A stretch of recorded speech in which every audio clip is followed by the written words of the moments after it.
नमस्कार दोस्तों। ऐसा देखा गया है कि बहुत सारे पेरेंट्स जिनको मैथ्स से डर लगता है, उनके बच्चों का मैथ्स भी कमज़ोर है। तो इसमें ये चिंता का विषय नहीं है कि अगर हमारा मैथ्स कमज़ोर है तो हमारे बच्चों का भी मैथ्स कमज़ोर हो रहा है। द सिल्वर लाइनिंग इज़ हम कोशिश करें ज़्यादा से ज़्यादा टाइम बच्चों के साथ मैथ्स खेलें। उसके लिए ज़रूरी नहीं है कि हम एक कॉपी लेकर बच्चों के साथ टेबल पे बैठ जाएँ, बल्कि रोज़मर्रा की ज़िंदगी में हम बहुत सारी ऐसी चीज़ें हैं जो मैथ्स से रिलेटेड कर सकते हैं।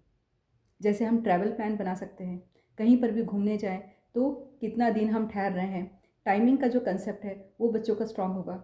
हम क्या-क्या चीज़ें साथ ले जाएँगे उसका बच्चा लिस्ट खुद बनाए। उसके अलावा हम कहाँ-कहाँ कितना पैसा खर्च कर रहे हैं, ये जब बच्चे करें तो इससे उनको बहुत सारी चीज़ें एक साथ हो रही है। वो टाइम का concept, number concept, money concept and more important बहुत सारे ऐसे टर्म्स हैं जो आजकल बच्चों को पता भी नहीं है। जैसे 1 पाव, आधा केजी, पौना केजी, 1 दर्जन। तो ये इम्पॉर्टेंट है कि हम बच्चों को अपने साथ मार्केट ले जाएँ, उनको ये बताएँ कि क्या चीज़ कितनी महँगी है। इससे धीरे-धीरे आप देखेंगे न केवल उसका एक सोशल नॉर्म्स जो लोगों के साथ बात करना है, ये बढ़ रहा है, बल्कि एक फैमिली के साथ बॉन्डिंग भी बढ़ रही है। बच्चों का जो समझ है पेरेंट्स के प्रति, लोगों के प्रति, समाज के प्रति, ये बहुत बढ़ रहा है। और इससे उनका जो मेमोरी है, ये सबकॉन्शियस माइंड में जाने की वजह से लॉन्ग टर्म हो जाता है। आप देखिए बचपन में जब हम कलर सिखाते थे बच्चों को, अगर हरा सिखाना है हम उसको गार्डन में ले जाते थे कि कौन-कौन सी चीज़ें हरी हैं।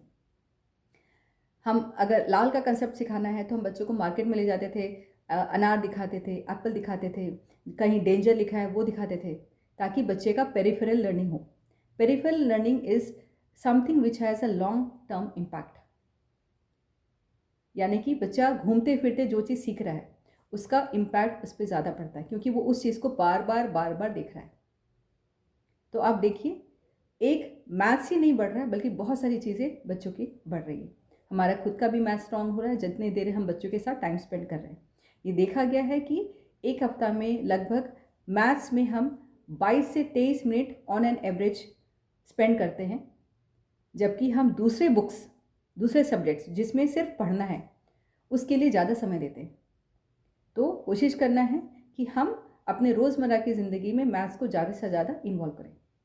इससे बच्चों का जो डिसीजन मेकिंग पावर है, स्पेशली फाइनेंस से रिलेटेड जो वित्तीय फैसले हैं, वो बहुत अच्छे होंगे आने वाले समय में उसके। Thank you.